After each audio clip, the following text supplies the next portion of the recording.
Les obstacles sont numérotés. Un obstacle vertical, dit droit, est composé d'éléments construits sur le même plan vertical. Un obstacle large ou sur deux plans demande pour le sauter des qualités d'extension et d'élévation. Les auxerres et les spas, par exemple, sont des obstacles larges. La rivière ne doit pas comporter d'obstacles avant, après ou au milieu de l'eau. Une combinaison double, triple voire plus est constituée de 2 ou 3 obstacles ou plus, distants de 7 à 12 mètres les uns des autres.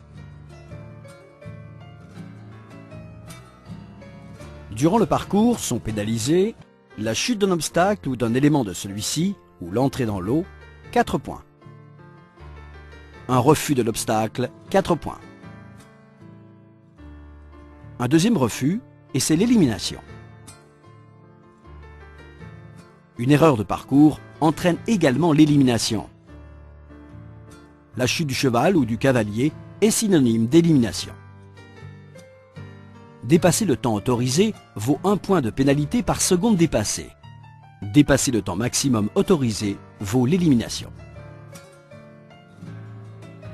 Tous les concurrents, y compris les membres des forces armées, sont tenus de porter un casque homologué avec attache 3 points.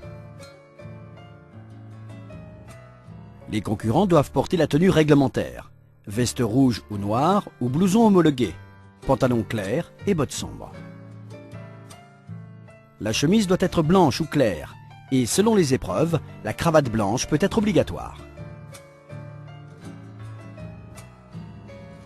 Les éperons et la cravache sont autorisés.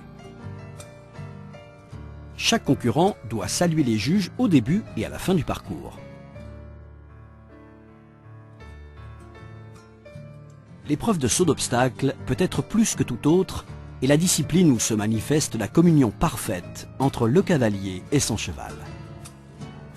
Le saut d'obstacle est né en Europe et on le pratique dans le monde entier.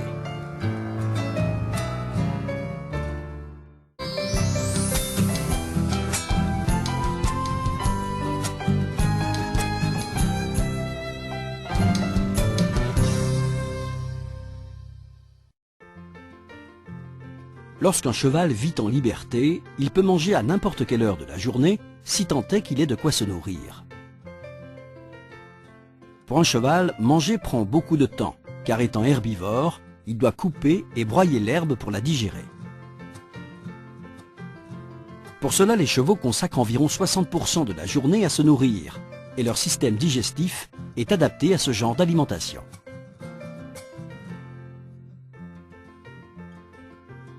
Les parois de l'intestin se contractent lorsqu'elles sont stimulées par l'arrivée de la nourriture. De cette façon, elles intègrent les aliments dans le processus digestif. C'est ce qu'on appelle les mouvements péristaltiques. Les herbivores mangent tout au long de la journée, de façon à ce que l'appareil digestif soit constamment en mouvement. Les carnivores, en revanche, peuvent manger 1 à 2 fois par jour maximum. Dans des conditions normales et en liberté, un cheval consacre 15% de sa journée à son activité physique. Cela équivaut à 3 heures.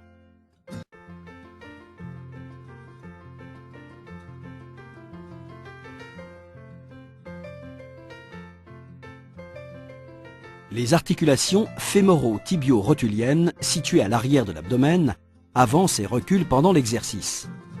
De cette façon, elles déclenchent un massage qui met en mouvement les aliments, les sucs et les gaz nécessaires au processus digestif.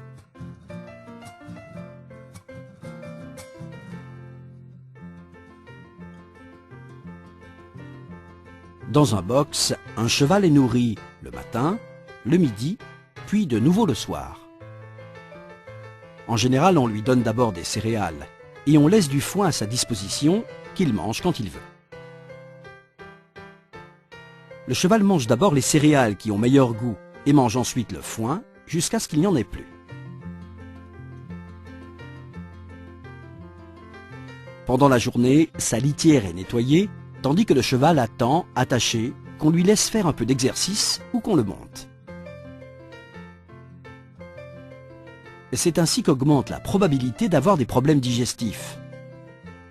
Les coliques sont les plus dangereuses car elles peuvent être mortelles.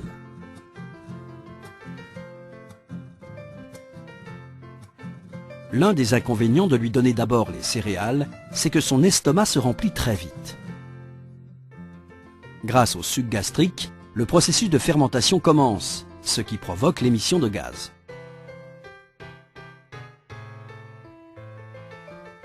Le cheval ne peut pas régurgiter ou vomir. Il ne peut donc expulser ces gaz que par le rectum.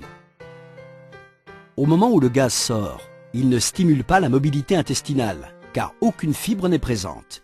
Il n'y a que du gaz. Il joue ainsi le rôle de bouchon et paralyse la digestion. C'est la fameuse colique. Pour l'éviter, on recommande de donner au cheval des fibres ou du foin et non des céréales. Ainsi, il sera rassasié et son appareil digestif sera stimulé, mais sans produire énormément de gaz. Quand il aura fini son foin, on lui donnera des céréales. Il peut être utile d'installer dans son box une mangeoire ronde fixée au mur. On commence par la remplir avec des céréales. Au-dessus des céréales, on met le foin. On recouvre le foin avec un filet métallique de même grandeur que la mangeoire, avec des mailles de 10 cm sur 10. On fixe le filet avec 3 élastiques sur le fond de la mangeoire pour pouvoir l'enlever facilement. Avec ce filet, le cheval sera obligé de manger le foin d'abord pour atteindre les céréales. Il mangera ensuite les céréales, mais le fera plus lentement, car il aura déjà moins faim.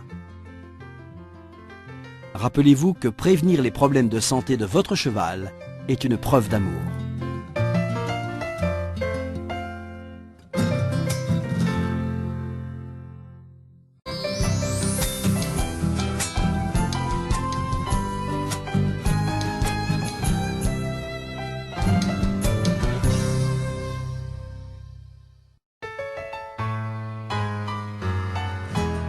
Le dressage est un processus d'éducation et de métamorphose qu'un cheval doit subir pour passer de l'état sauvage à l'état domestique. On appelle cela un processus d'apprentissage, car l'homme apprend à l'animal à faire des choses qu'il ne ferait jamais en liberté. Les animaux domestiques sont liés à l'homme et dépendent de lui, de la même manière que l'homme dépend d'eux.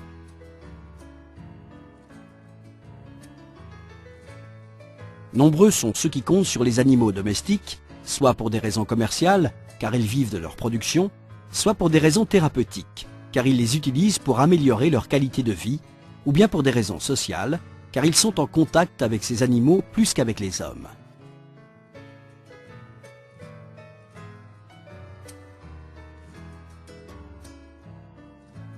Les animaux sauvages n'ont pas besoin de l'homme pour survivre. En liberté et avant sa domestication, le cheval est un animal sauvage typique. Nous avons parlé d'un processus de métamorphose, car le passage d'un animal sauvage à un animal domestique prévoit le refoulement de ses défenses naturelles, ce que l'homme doit éviter.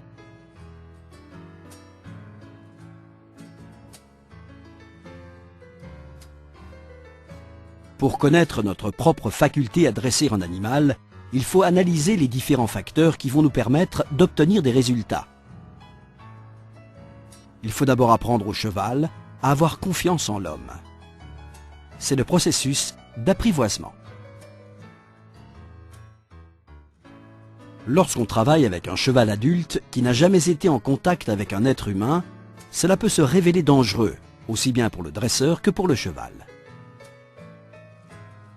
La patience et de bonnes installations sont deux éléments indispensables dans ce cas-là. S'il manque, il vaut mieux ne pas essayer. Si l'on doit travailler avec un animal doux et qui a toujours été bien traité, on peut se passer des installations. Mais un dresseur doit toujours garder sa patience et son calme. La science de la paix. Nombreux sont ceux qui, dans la vie, cherchent à empiéter sur celle des autres, par la ruse et le mensonge. Si l'on veut dresser un cheval, il faut tomber les masques et se montrer au cheval tel que l'on est, car c'est un animal très perspicace, qui repère tout de suite l'énergie que dégagent les personnes.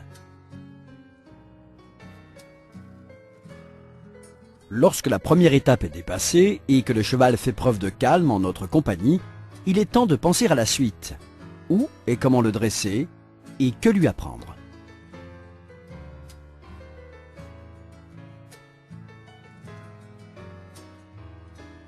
Si le cheval est grand et que l'on est plutôt menu, il est préférable de se faire aider. Les chevaux font une sorte de calcul des probabilités et se comportent mieux s'ils se sentent dominés.